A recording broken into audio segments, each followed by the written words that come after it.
शुभ दिन है और इंडिया न्यूज के तमाम दर्शकों को, मंजरी जी को, आपको सबको बहुत बहुत शुभकामनाएं। जी सर, आपको भी। और चूंकि आज इतना महत्वपूर्ण दिन है तो इसलिए सकारात्मक बात हम करते हैं कि मुख्यमंत्री जी ने जो कहा है, हम्म। यदि वो वास्तविकता में यदि 50% भी धरातल पर उतर जाए, मुझे लगता है कि बड़े लाभ में मध्य प्रदेश रहेगा।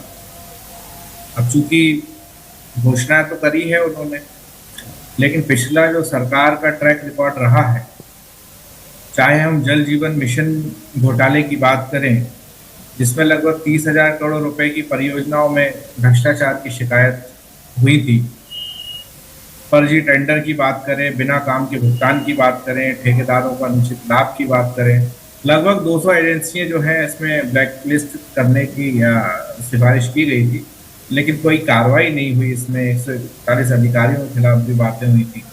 यदि हम डिंडोरी की अमृत सरोवर परियोजना के बारे में भी बात करें तो किस तरीके से तमाम भ्रष्टाचार के वहां पे प्रमाण आए थे सामने, लेकिन सरकार के द्वारा कोई कार्रवाई नहीं गई। परकोलेशन टैंक निर्माण घोटाले की यदि हम बात करें, डिंडोरी की, जल संरक्षण अभियान में शहडोल की हम बात करें, तो तमाम ऐसे जो सरकार के, जहां पर सरकार ने अपनी आंखों को बंद कर लिया, उसकी भी तो घोषणाएं हुई थी। ऐसा तो नहीं है कि उन योजनाओं की घोषणाएं ना हुई, लेकिन आज वो किन बदहाल स्थितियों में है ये आप हम सभी लोग जानते हैं। अब बात करने के लिए तो ये भी है कि भाई राष्ट्रीय जल पुरस्कार में एआई फोटो का मामला जो आया था, तो आपके हमारे सब लोगों के सामने है। तो आज बहुत अच्छा दिन है। हम तो सरकार को यही कहेंगे कि कहें कम, करें ज्यादा। क्योंकि मोहन यादव जी हैं और शिवराज जी के समय में तो तमाम से घोषणाएं होती आई थी।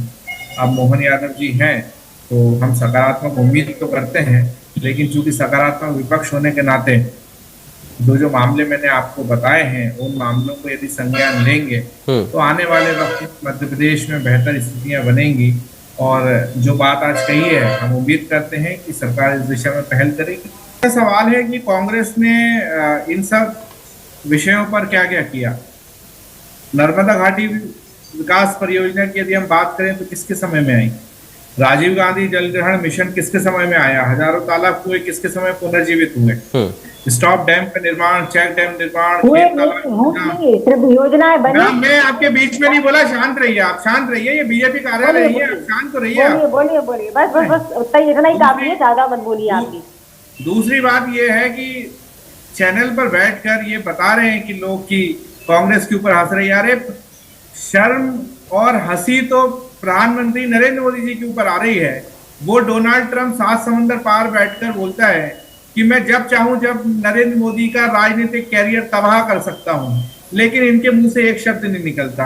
लगभग 100 बार उन्होंने बोला कि हमने इंडिया पाकिस्तान का युद्ध विराम कराया, इनके मुंह से कुछ नहीं निकला। लगातार बेइज्जती कराने वाले प्रधानमंत्री उसके बाद भी आज जो है ये लोग बात करते हैं कि राहुल जी की बात ऐसी है, राहुल जी की बात वैसी है। तो मुझे लगता है कि इनको अपने गिरबान में झांकना चाहिए। दूसरी बात, कांग्रेस पार्टी को हाशिए की, अरे हमको 60-70 साल लोगों का प्यार मिला है, आप लोगों के तो 10 साल 12 साल में ही इस तरीके के कारनामे सामने आने लगे कि आपकी क्या स्थिति है। अब की बार 400 पार वाले 240 पर आकर रुक गए। तो ये परिस्थितियां जो हैं, हम फिर कहेंगे कि आप तो, मैंने जिन जिन योजनाओं का नाम बताया, कांग्रेस की जितनी योजनाएं थी, मंजरी जी को चैलेंज देता हूं, बताइए उसमें भ्रष्टाचार की कोई एक ये बताइए। अब की बार ट्रंप सरकार करने कौन गया था अमेरिका? किसने तो देश के लोगों के? सर मुझे एक बात बताइए, या तो आप इस सवाल का जवाब दे दीजिए। अमित तावरे जी, बात